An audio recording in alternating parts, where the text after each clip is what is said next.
BFM Bourse, Culture Bourse.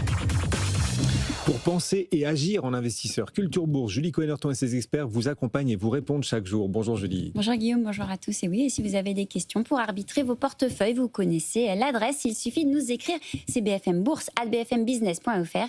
Et puis il y a aussi ce QR code qui va apparaître sur vos écrans. Et Julie, une question sur ce groupe qui a publié positivement d'ailleurs, c'était il y a quelques jours. On va parler d'un acteur qui parcourt le monde pour trouver les plus belles plantes, les plus belles fleurs, les plus belles épices. On fait le point aujourd'hui sur Robertet avec cette question que Jean-Claude nous a adressée. Il se demande ce qu'il faut penser du titre. Robertet qui marque une pause en bourse depuis le début de l'année, mais qui a quand même pris 265% en 10 ans. On va voir cela, on va étudier cela avec Eric Lewin pour Bourse Direct. Bonjour Eric, merci d'être avec nous. Eric, qu'est-ce que les effluves de Robertet vous inspirent ? Bonjour à tous, bonjour Julie, bonjour Guillaume. Non, écoutez, alors le titre, ce qu'il faut voir, c'est qu'il a perdu 5% en 3 ans. Donc, vous le disiez, premier producteur mondial d'ingrédients naturels, groupe fondé en 1850 par la famille Maubert à Grasse. Ce qui s'est passé, en fait, pourquoi le titre depuis 3 ans ne fait pas grand-chose ?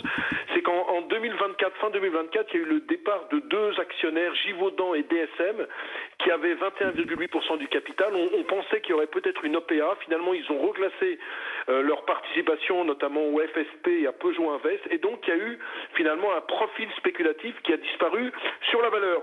Alors le groupe, ce qu'on peut en dire, la publication, c'est vrai, il y a quelques jours était très bonne, chiffre d'affaires en hausse de 7,6% en organique à 844 millions d'euros, au-dessus de la fourchette qui était de 5 à 7%. L'EBITDA qui devrait être publié le 9 avril prochain devrait être en hausse. Ça veut dire, ma chère Julie, une marge d'EBITDA qui pourrait être supérieure à 20% sur l'ensemble de l'année.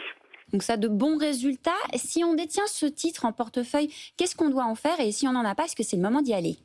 Écoutez, je trouve déjà qu'il y a une excellente résistance à tout ce qui est droit de douane, mais également à la baisse du dollar contre l'euro, parce que c'est vraiment un groupe qui subit de plein fouet ces 2 impacts. Moi, je trouve que le titre est pas très cher. Enfin, ça vaut 18 fois les bénéfices et en VE sur EBITDA 11 fois. Alors vous allez me dire, ça peut être cher, mais il y a une décote de 20% par rapport à sa moyenne historique.